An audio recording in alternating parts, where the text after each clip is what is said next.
Hello everyone. તો આજે બનાવીશું એકદમ અલગ રીતે દહીં ગુવારનું શાક. તો તેના માટે સૌથી પહેલાં ગુવારને આ રીતે વોશ કરી અને કટ કરી લઈશું. તો હવે સબ્જી બનાવવાનું શરૂ કરીએ.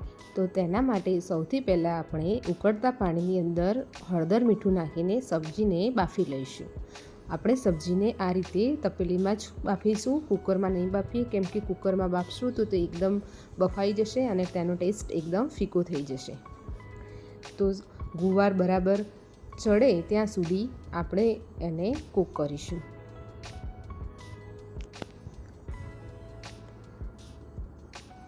આ રીતે ગુવાર ચડી જાય એટલે તેને આપણે ચેક કરી લઈશું કે બરાબર કૂક થઈ છે કે નહીં. ગુવાર બફાઈ જાય પછી આપણે એક પેસ્ટ બનાવીશું. તો તેના માટે લસણ લઈશું,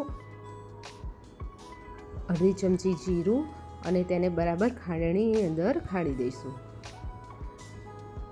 લસણ અધકચરું થઈ જાય એટલે તેની અંદર આપણે 1 ચમચી લાલ મરચું નાખીશું અને એને પણ બરાબર મિક્સ કરી લઈશું.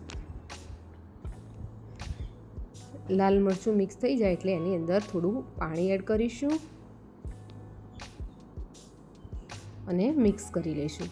પાણી એડ કર્યા પછી તેની અંદર અડધી ચમચી ધાણા જીરું અને અડધી ચમચી હળદર નાખીશું અને પાણી નાખી મિક્સ કરી લઈશું અને આ રીતે પેસ્ટ તૈયાર કરી લઈશું.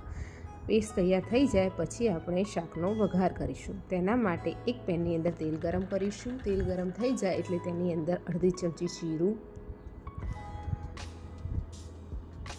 પછી બનાવેલ પેસ્ટ એડ કરીશું. પેસ્ટને થોડી વાર માટે સાંતળી લઈશું.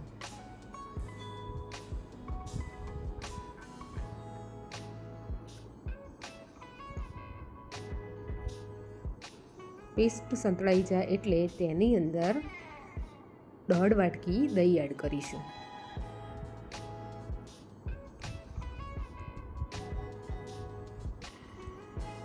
દહીં એડ કર્યા પછી તેની અંદર બાફેલી ગુવાર એડ કરીશું અને દહીંના ભાગનું જ મીઠું એડ કરીશું, કેમ કે ગુવાર બાફતી વખતે આપણે મીઠું એડ કરેલું છે. અને પછી તેને 2 મિનિટ માટે કૂક કરી લઈશું.